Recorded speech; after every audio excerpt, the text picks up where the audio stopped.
I'm going to do a quick overview of the most important changes of 7.17. I'm going to first look at hero changes, and there's been a lot of hero changes. The first hero is Alchemist, and he's got buffed, so now it's a little bit harder to gank him because his Chemical Rage now applies a basic dispel when he casts it. So this basically means that if you use a spell on him, maybe it's a root spell from Rod of Atos or Queen of Pain blinks in and daggers him, the fact is that he can remove that debuff that's on him, and that ends up being really good. It means that Alchemist now has a natural way early on to escape these roots and any other sort of debuff slow.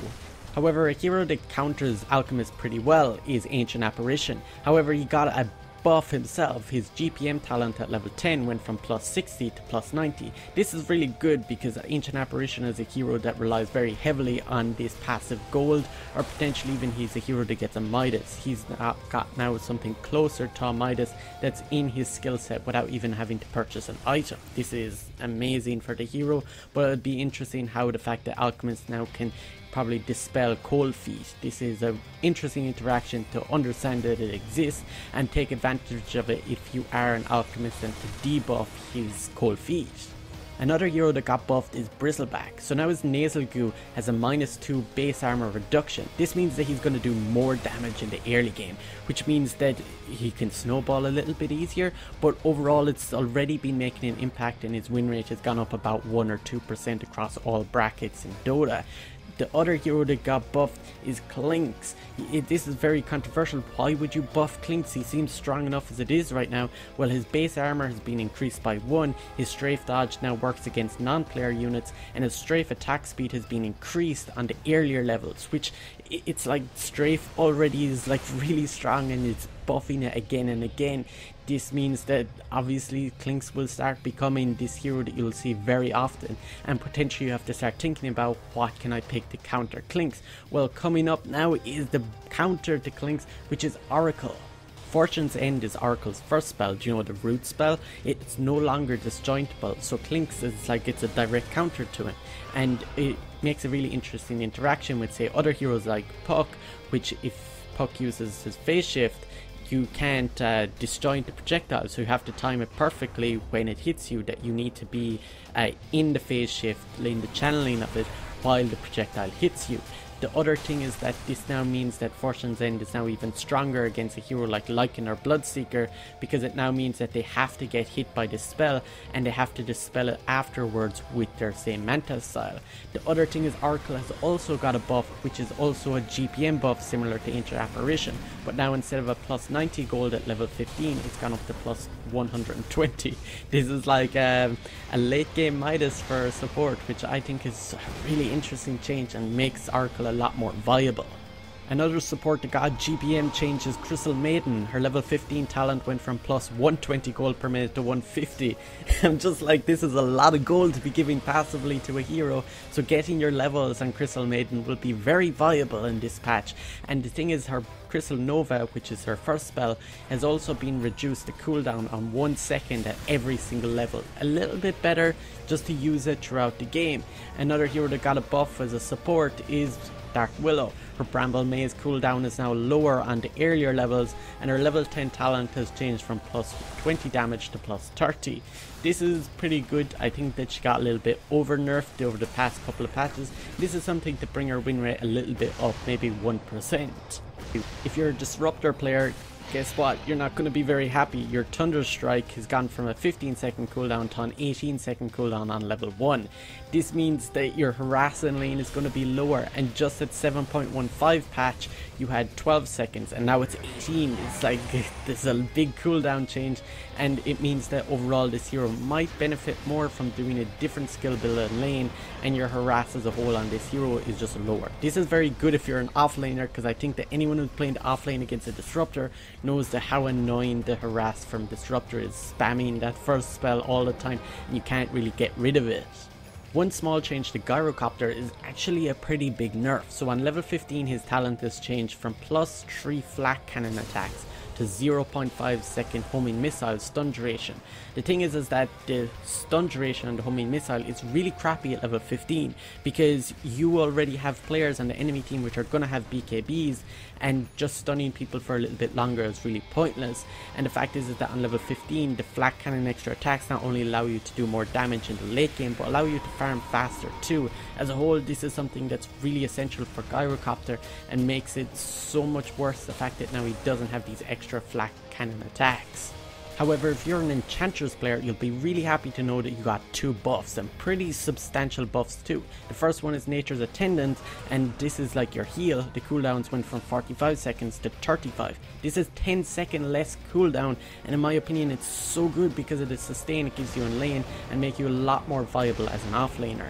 The second change is her Enchant Slow has now got all like longer slow times on the earlier levels, especially the most notable one is on level 1, which has gone from 3 seconds to 3.75 seconds.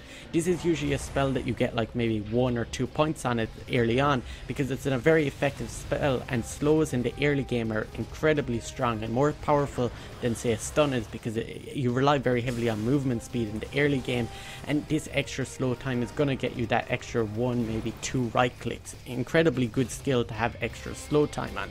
Another hero that got a pretty nice buff and will probably end up speeding up your jungle or even maybe buffing the offlane is Enigma. His demonic conversion, which is creating his little Enigma men, whatever you call them, Eidolons, but a little Enigma men mana cost is now gone from 170 to 140. It's like scales upwards. It's a pretty interesting way of doing it, and it makes it much easier. And usually you buy clarities going into the jungle, but the thing is that your 140 at level 1 is really good, and it means that you're just using less mana, quicker jungling.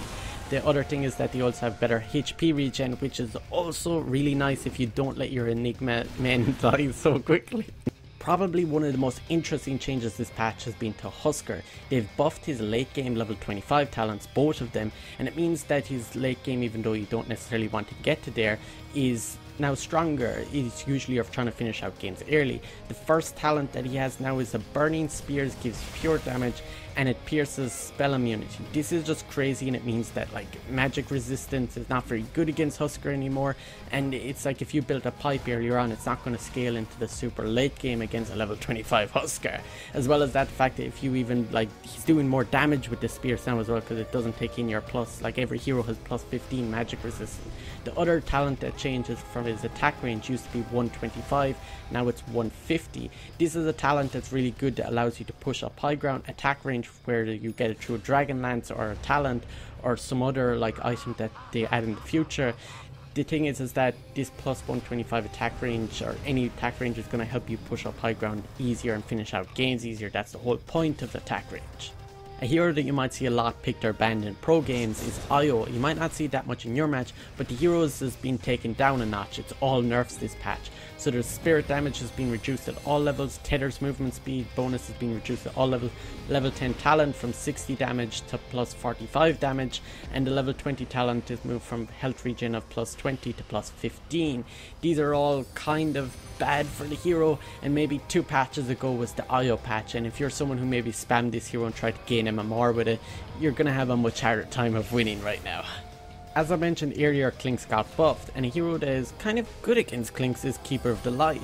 And Keeper of the Light got one buff, which is the Chakra Magic no longer has a mana cost. It's literally 0 to give mana to himself and then give mana to his allies. This is overall really good, and it's a really interesting change to the whole and makes a hero a lot more viable. It got nerfed a lot after TI7 because of like GH being too good at the hero, but the thing is that Keeper of the Light might start coming a little bit back more into the meta. Another hero that got buffed is Lich. His Frost Blast has been buffed. The attack slow increased from minus 20 to minus 30, and the Frost Blast cooldown is 8 seconds to 7 seconds. These are really interesting changes which make his harassing lane a little bit better.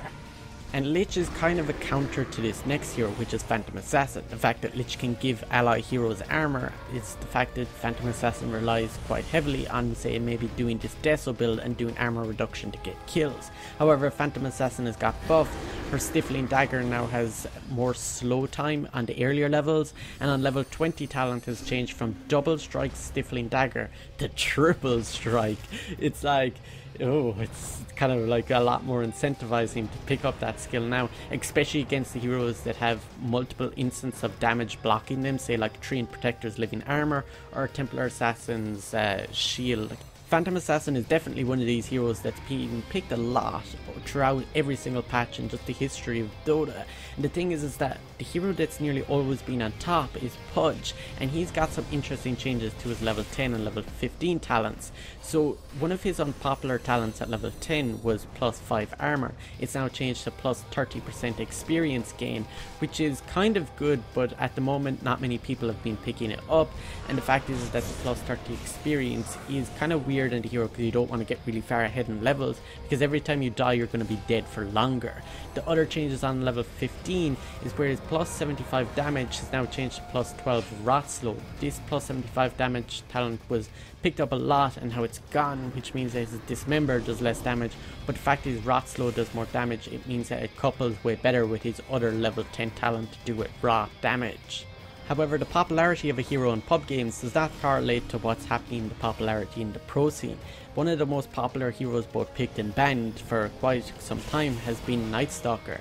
And guess what? The hero is kind of being dumpstered now. He got nerfed last patch and he's got nerfed again. His Crippling Fear and Void, both of those spells now have a longer cooldown, as well as that Moon Shard has been buffed, which also counters his nighttime. It gives, like, the Moon Shards now give more vision. It's maybe not that viable to pick up the hero anymore, especially when we look at item changes, and the main item change has been changing to Talisman of Evasion. So now it gives 5% less evasion, and it also costs 50 less gold. However, this also affects the base evasion of Solar Crest, which is a common enough item on Night Stalker maybe later in the game, but Night Stalker a lot of the time is still rushing that Ags. I wouldn't really pick that hero up that much, especially with the fact that also this patch Kotal, Keeper of Light, has been buffed. A hero that also got buffed last patch, which counters Night Stalker as well, is Sniper, and he's also got more buffs this patch, which means that he's a little bit better again against Night Stalker. So his Assassinate cast range has been increased at all levels to now a flat 3000, as well as this level 10 talent has been changed from plus 15 cooldown reduction to plus 25. I don't know how much that cooldown reduction will help, because of the fact that if he keeps spamming out his spells, Sniper runs out of mana. Maybe you get Keeper of the Light with Sniper, it'll work out really well. You give him mana and he'll just constantly spam his Sharpnel and his Assassinate. This could be really good for pushing up maybe onto tier 2 or even just pushing at tier 1. This next change has got me scratching my head. I'm like, Valve, what are you doing? Spectre has a 61% win rate this week, yet got buffed. Her level 15 talent previously gave minus 8 second cooldown on Spectral Dagger. Now it gives minus 10. It's not much of a change, but it's like this hero needs nerfs. It's obviously that Valve are only buffing this hero so that it'll be picked more in the pro scene. As I mentioned earlier, Spectre has a 61% win rate, which is actually the highest win rate of any hero this week. The lowest win rate of any hero this week is Tiny, with only a 36%. It's like this hero needs a lot of buffs. He got some changes, but they're all really minor and have only affected his win rate and have brought him up about 2%, up to about 37, 38. His growth stat, his resistance, has been increased by 10% on every level. That's like the biggest change, and it's not even that much of a change. I think this hero needs a substantial buff just to be viable, even to bother picking him. Now, Raking's skeletons have actually got buffed, and in my opinion I think they got buffed more than Tiny did himself. So the skeletons now have plus 30 magic resistance, and their level 15 talent has gone from plus 25 attack damage to plus 35 attack damage, and that's affecting the skeletons' attack damage. So the thing is that this means that it's going to be harder to clear these skeletons if you have an AoE spell, like say Puck or Shadow Shaman using spells to clear creep waves, and it means that heroes with cleave will do better killing these skeletons. So I hope you enjoyed this video. If you want to see more videos like this, make sure you subscribe and hit the notification button.